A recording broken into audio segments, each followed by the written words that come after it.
Assalamualaikum warahmatullahi wabarakatuh. Selamat berjumpa kembali dalam mata kuliah Akuntansi Pemerintahan. Materi kita pada saat ini adalah tentang neraca awal SKPD. Neraca awal SKPD.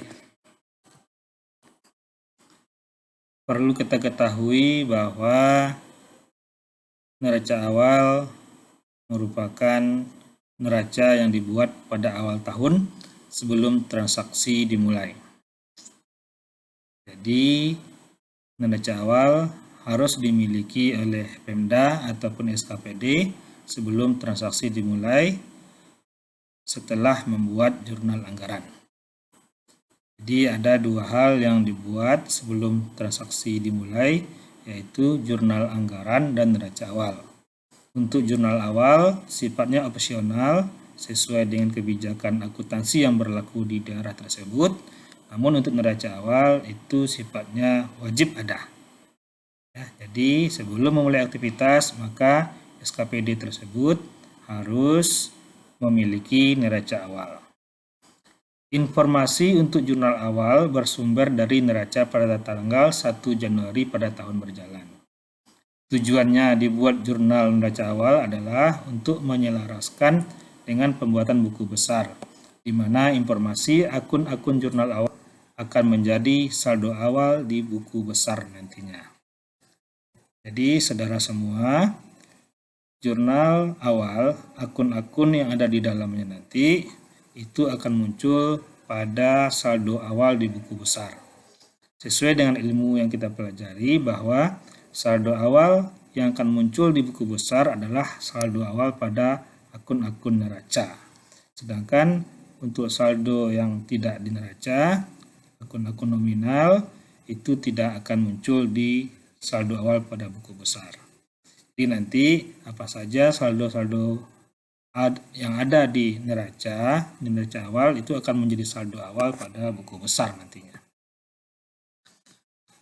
Neraca awal adalah neraca yang disusun pertama kali oleh pemerintah atau SKPD. Jadi pemerintah juga membuat neraca awal, SKPD juga demikian.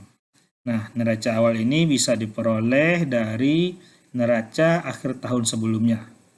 Jadi kalau sudah sifatnya kontinuitas, maka neraca awal tahun diperoleh dari neraca akhir tahun sebelumnya. Misalkan neraca awal tahun 2021, maka akan diperoleh dari neraca akhir tahun 2020. Nah, neraca awal menunjukkan jumlah-jumlah aset, kewajiban, dan ekuitas pada tanggal neraca awal. Itu tanggal 1 Januari. Untuk melakukan pencatatan neraca awal, maka perlu dilakukan pendekatan untuk menentukan jumlah-jumlah yang akan disajikan dalam neraca. Ya, jadi ini sifatnya kalau sudah setelah tahun 2015, sejak harus berlakunya aturan accrual basis pada pemerintah daerah, maka itu untuk tahun 2016, 2017 sampai sekarang, neraca awal itu sudah diperoleh dari neraca akhir tahun sebelumnya. Namun pada awal-awal berlakunya accrual basis memang memerlukan penyesuaian dari metode akuntansi sebelumnya CTA menjadi accrual sehingga perlu banyak penyesuaian. Namun sekarang tidak boleh dikatakan sudah established dia, jadi tidak memerlukan semacam penyesuaian dari neraca akhir tahun sebelumnya. Nah, kebijakan akuntansi perlu disiapkan untuk penyusunan neraca awal.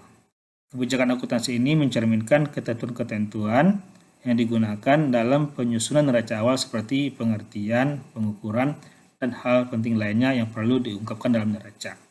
Ya, ini sudah menjadi keharusan bahwa apabila kita menyusun laporan keuangan yang dimulai dari siklus akuntansi ya, dari transaksi, maka yang perlu kita siapkan pertama sekali adalah kebijakan akuntansinya. Bagaimana mengukur akun-akun yang ada dalam akun-akun akuntansi tersebut. Apakah akun-akun neraca, apakah akun-akun LO, ataupun akun-akun di LRA. Perlu dibuat kebijakan akuntansi untuk pengakuannya, pengertiannya, pengungkapan, dan hal-hal lainnya. Ya.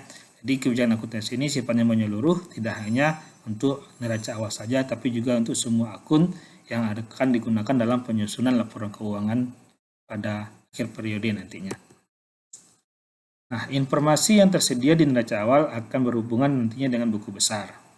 Pada buku besar, jumlah dan informasi neraca awal akan ditempelkan pada bagian saldo awal di buku besar. Sehingga informasi yang tersedia pada neraca awal akan menentukan kebenaran laporan keuangan pada akhir tahun. Jadi akun-akun yang ada pada neraca awal nanti akan muncul sebagai saldo awal pada buku besar. Jadi saudara harus memperhatikan nanti ketika saat membuat buku besar, perhatikan saldo awalnya harus diperhatikan ya, supaya nanti jangan sampai nol untuk saldo awal pada buku besar neraca ya. Nah, jadi untuk buku besar dengan akun-akun neraca, kita harus memperhatikan neraca awal. Di semua akun-akun yang ada di neraca awal akan menjadi saldo awal pada buku besarnya. Khusus untuk neraca saja ya, karena untuk selain neraca tidak ada saldo awalnya, hanya saldo awal yang ada di neraca awal lah yang akan muncul di saldo awal pada buku besar nantinya. Nah, apa saja yang komponen neraca awal? Ya seperti biasa, aset itu kan ada 3 komponen, ada aset, ada kewajiban, ada ekuitas ya. Jadi komponen neraca awal itu ada 3 komponen, aset, kewajiban, dan ekuitas. Nah, aset itu nanti bisa terbagi atas aset lancar, aset tetap, ya, investasi jangka panjang, dana cadangan, dan aset lainnya. Ya, jadi itu adalah pembagian aset pada laporan pemerintah. Sedangkan kewajiban nanti akan terbagi dua, ada kewajiban jangka pendek dan jangka panjang. Sedangkan ekuitas merupakan selisih antara aset dan kewajiban.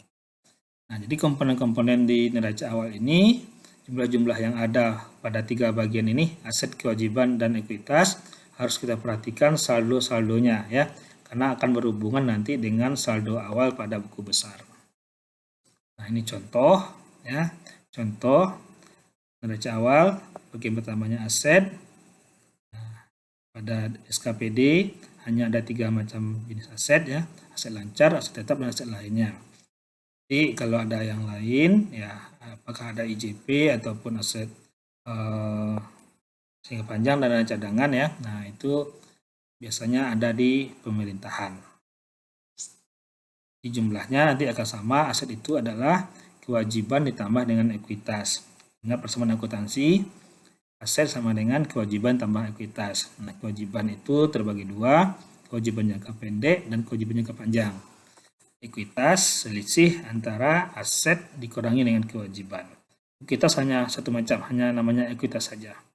Sehingga jumlah kewajiban tambah ekuitas itu sama dengan jumlah aset. Ya.